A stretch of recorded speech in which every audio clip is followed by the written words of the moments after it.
El episodio 20 es el último que, junto a los 19 anteriores, sintetiza el tomo primero de la historia militar de Chile del siglo XX, del autor Roberto Arancibia Clavel, que cubre desde 1891 hasta 1931.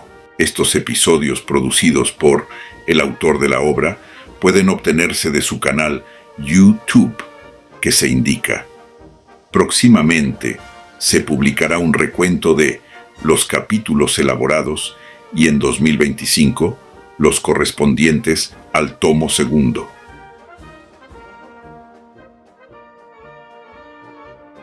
Chile, 1931. El país se encuentra en una encrucijada. La crisis económica asfixia a la gente.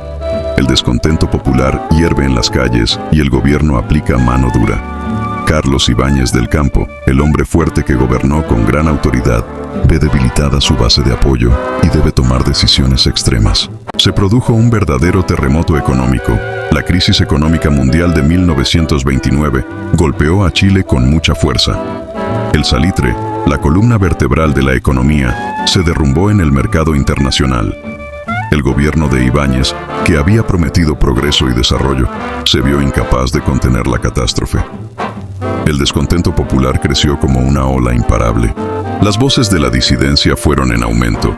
Los estudiantes, trabajadores, intelectuales y políticos alzaron sus voces contra el gobierno.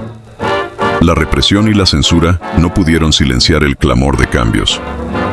La prensa, a pesar del control gubernamental, se convirtió en un arma poderosa para denunciar los abusos y las contradicciones del régimen. La presión sobre Ibáñez aumentaba desde todos los flancos.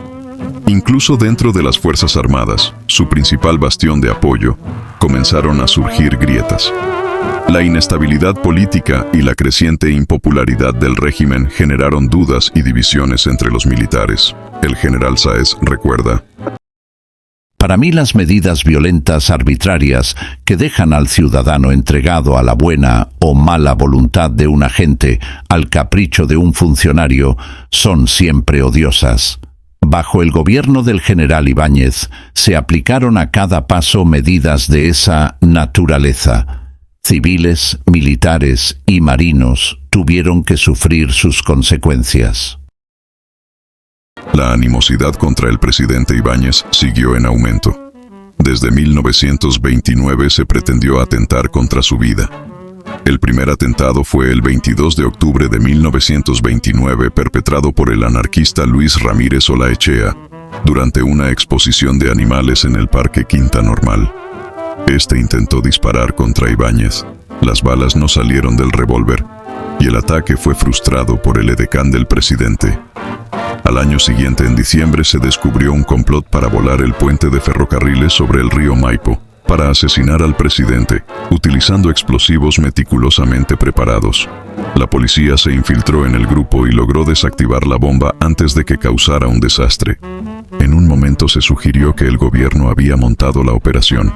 Otro intento fue adjudicado a Pedro Bayón Flores y consistía en atentar contra Ibáñez en Valparaíso o volar el puente de ferrocarril de las Cucharas, cerca de Paso Hondo. A estas situaciones se sumó el complot del avión rojo.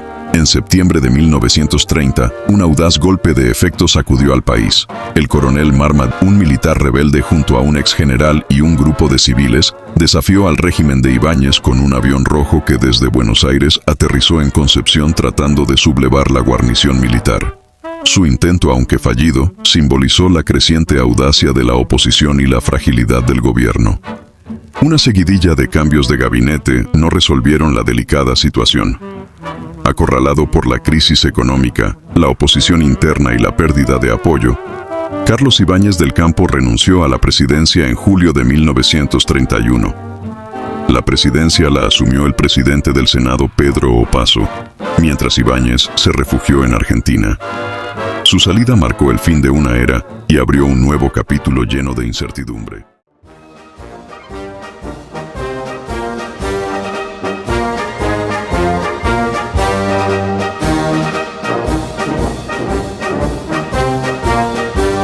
La crisis económica y el descontento social generaban un clima de tensión en el país, que pronto llevaría a un evento que sacudiría los cimientos de la Armada chilena, la sublevación de la marinería.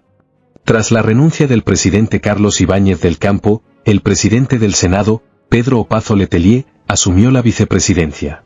Al día siguiente, Opazo delegó el cargo en Juan Esteban Montero Rodríguez, quien aceptó liderar el país en medio de un creciente descontento social y político.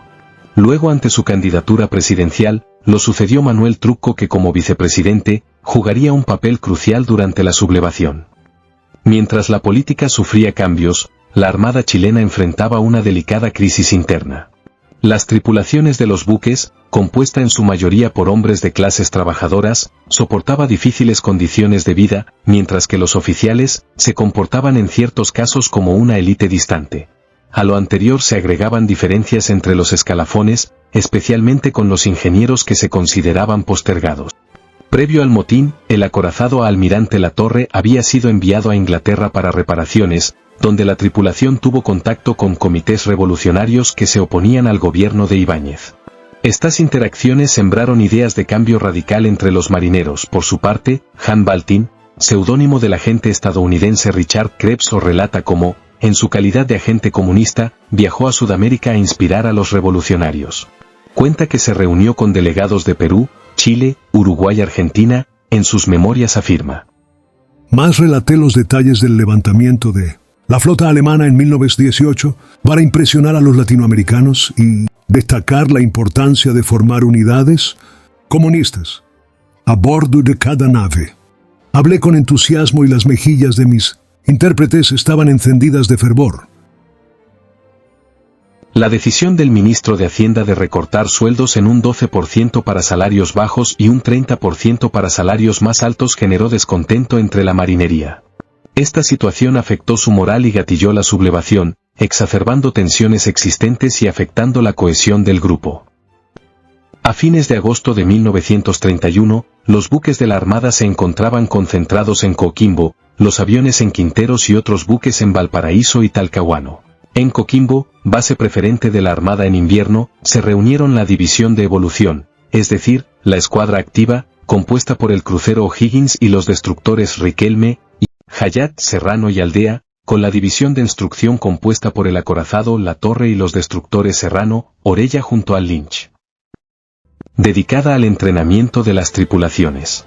La primera estaba al mando del contraalmirante Abel Campos Carvajal, y la segunda bajo la dirección del capitán de navío Alberto Oz Benazola, que además era el comandante del buque principal que la integraba. La sublevación se inicia entre el 29 de agosto de 1931 con reuniones secretas de las tripulaciones en los buques en Coquimbo, en las que se decide tomar como rehenes a los oficiales, redactar un petitorio y organizar un estado mayor de las tripulaciones con delegados de cada buque. Al confirmarse la noticia de la reducción salarial en la prensa, en el acorazado La Torre, el contramaestre Ernesto González entrega al comandante Alberto Ozben un petitorio, que consideraba que no se redujeran los salarios en general, que las autoridades responsables de la situación financiera deberían ser extraditadas para responder ante la justicia, debían cesar las hostilidades contra las Fuerzas Armadas, las dos flotas permanecerían en Coquimbo exigiendo una respuesta en 48 horas. Ozben convoca a la tripulación y da un discurso, pero no ofrece soluciones concretas a sus demandas. En el crucero O'Higgins, los tripulantes, liderados por el suboficial Manuel Astica, también deciden sublevarse. El 1 de septiembre de 1931 en la madrugada, las tripulaciones del La Torre y del O'Higgins toman el control de los buques y declaran la sublevación. Los oficiales son tomados como rehenes. Se iza la bandera roja en el La Torre, símbolo de la rebelión. La sublevación se extiende rápidamente a otros buques de la escuadra en Coquimbo, incluyendo los destructores Serrano, Orella y Lynch. El gobierno designa al almirante Edgardo von Schroeder Zarratea como mediador para negociar con los sublevados. Durante el 1 y 3 de septiembre de 1931, la sublevación se extiende a la base naval de Talcahuano, a la Escuela de Comunicaciones en Valparaíso y a la base aeronaval de Quinteros. El contraalmirante Roberto Chapuzó Cienfuegos, al mando de la base, intentó dialogar con los amotinados. Las tripulaciones de los cruceros Chacabuco, Prat y Blanco Encalada, el patrullero Micalvi, el destructor Riveros, el buque madre de submarinos Araucano y 6 submarinos, Thompson, Simpson, Fresia, Quidora, Guacolda y Leucotón, se unen al motín. El control de la base es tomado por un comité revolucionario compuesto por representantes de cada unidad. El Araucano zarpa hacia el norte para unirse a la escuadra en Coquimbo, junto a los submarinos bajo control de los sublevados. En la madrugada del 1 de septiembre de 1931, la base aérea de Quintero se unió a la sublevación general de la Armada y la Fuerza Aérea. Los oficiales fueron detenidos y los sublevados se comunicaron con sus compañeros en la escuadra. Dentro del movimiento rebelde no había una postura unificada, algunos sublevados buscaban una solución negociada a sus demandas, mientras que otros estaban dispuestos a tomar medidas más extremas, como bombardear La Serena y Coquimbo. El gobierno reacciona. El 3 de septiembre renuncia el gabinete anterior y se designa a Enrique Espoerer como ministro de Marina y a Carlos Vergara Montero como ministro de Guerra. El presidente Trucco ordena al ministro de Hacienda, Arturo Prat Carvajal, que pague los sueldos de agosto sin recortes. Asimismo ordena el alistamiento de fuerzas del ejército para intervenir. Al mando de la guarnición naval de Valparaíso se encontraba el contraalmirante Francisco Nieto Gallegos. La base contaba con todo su personal. En el puerto, la tripulación del petrolero Rancagua se unió al motín y los oficiales, en un acto desesperado, inundaron el barco para evitar que cayera en manos de los sublevados. La Escuela de Comunicaciones, la estación de radio de Las Salinas y el cuartel Silva Palma se unieron al levantamiento. Nieto requirió la ayuda del ejército. En Playa Ancha, el coronel Ernesto García, al mando del regimiento Maipo, fue relevado del mando y reemplazado, al descubrirse el apoyo de los suboficiales al motín. La Escuela de Infantería, desde San Bernardo, y un regimiento andino, desde los Andes, marcharon hacia Valparaíso, para sofocar la rebelión. Las tropas se desplegaron por las calles, ocupando posiciones estratégicas.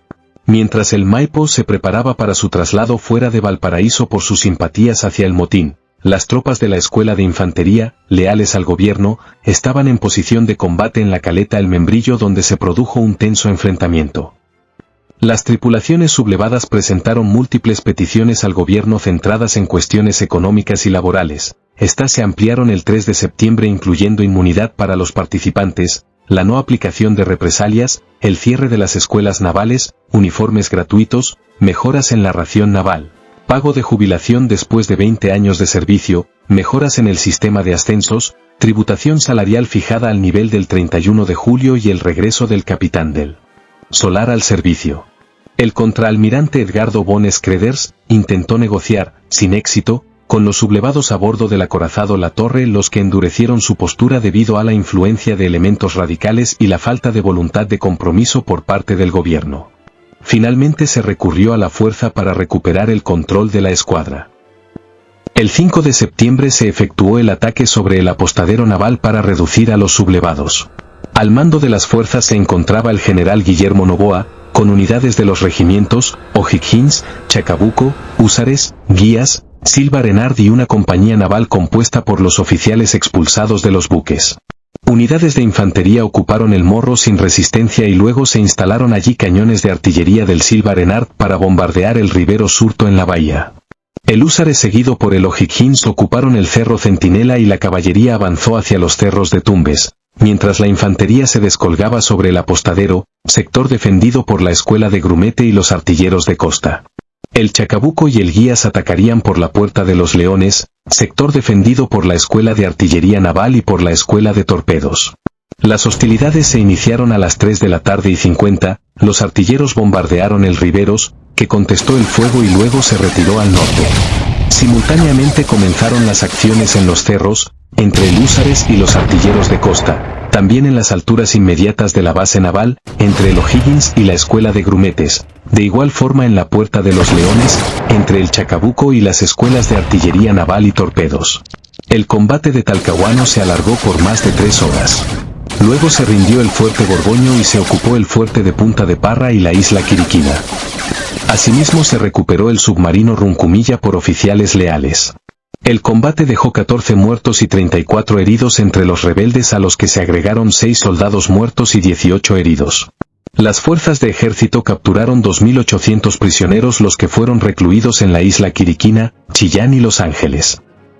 Mientras cesaba la resistencia en Talcahuano, el 6 de septiembre, el regimiento Coraceros del ejército fue enviado a Quintero para sofocar la rebelión.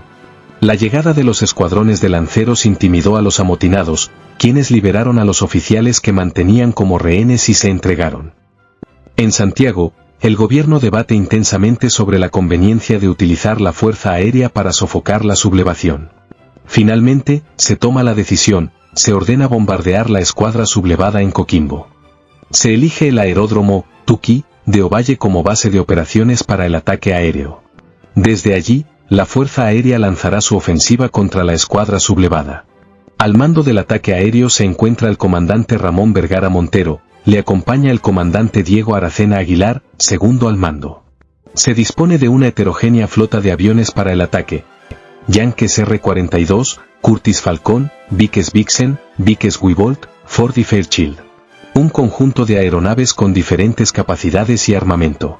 A mediodía del 6 de septiembre el propio Montero realiza un vuelo de reconocimiento sobre los buques en Coquimbo, el que es atacado sin ser alcanzado. A las 17 horas, la formación aérea de ataque, compuesta por 12 aviones, despega desde Ovalle rumbo a Coquimbo. La tensión se palpa en el ambiente. El ataque se realizó en olas sucesivas, comenzando por los bombarderos Yankees, seguido por los Vickers Vixen, los Curtiss Falcon y un Vickers Wibolt. Se lanzaron 2 bombas de 300 kilos y 2 de 100 kilos desde los Yankees R-42. Desde los bombarderos livianos se lanzaron 95 bombas de 9 kilos y se dispararon 277 proyectiles de 7 milímetros sobre los demás buques. El submarino tipo H-4 Kidora fue alcanzado por una bomba. Algunos aviones sufrieron daños menores por el fuego antiaéreo, y uno de ellos tuvo que aterrizar de emergencia. Hubo problemas con el sistema de lanzamiento de bombas en algunos aviones. Finalmente se ordenó suspender un segundo ataque ante la inminente rendición de la escuadra sublevada. Desmoralizados y sin posibilidad de resistir, los marinos amotinados se rinden. Después de la sublevación, se llevaron a cabo consejos de guerra para juzgar a los marineros sublevados. Se dictaron diversas condenas, incluyendo penas de muerte, presidio perpetuo, penas de prisión de diversa duración y expulsión de la Armada. Un total de 2.500 marineros fueron expulsados de la Armada. La sublevación evidenció falencias en la comunicación y falta de atención a las necesidades de la marinería por parte de la oficialidad. Mostró, además, la incapacidad del gobierno para manejar la crisis, lo que permitió que ésta se prolongara. El hecho impactó profundamente a la Armada, generando un daño que tardaría años en repararse. Lo sucedido, sin embargo, tuvo algunas consecuencias positivas. Permitió el bautizo de fuego de la Fuerza Aérea Nacional, que adquirió valiosa experiencia en un escenario real. También demostró la capacidad de los marineros para operar los buques sin la presencia de oficiales, lo que obligó a una reevaluación de las capacidades y la formación del personal. También permitió mejorar la organización, el financiamiento y el equipamiento de las Fuerzas Armadas. A pesar de tener un origen principalmente económico, la sublevación fue interpretada por algunos como una manifestación de la influencia comunista en la Armada, generando un debate sobre la politización de las Fuerzas Armadas. Los motines de marineros no fueron un fenómeno exclusivo de Chile. Durante el siglo XX, diversas armadas alrededor del mundo experimentaron sublevaciones de sus tripulaciones. Hubo motines en Rusia en 1905, Inglaterra en 1931 y en Perú en 1932, además del motín chileno de 1931. Estos eventos, junto con el motín de la flota alemana en 1918, demuestran que las tensiones sociales y políticas de la época se extendían a las fuerzas navales a nivel global. Este dramático evento es una gran lección para las Fuerzas Armadas chilenas.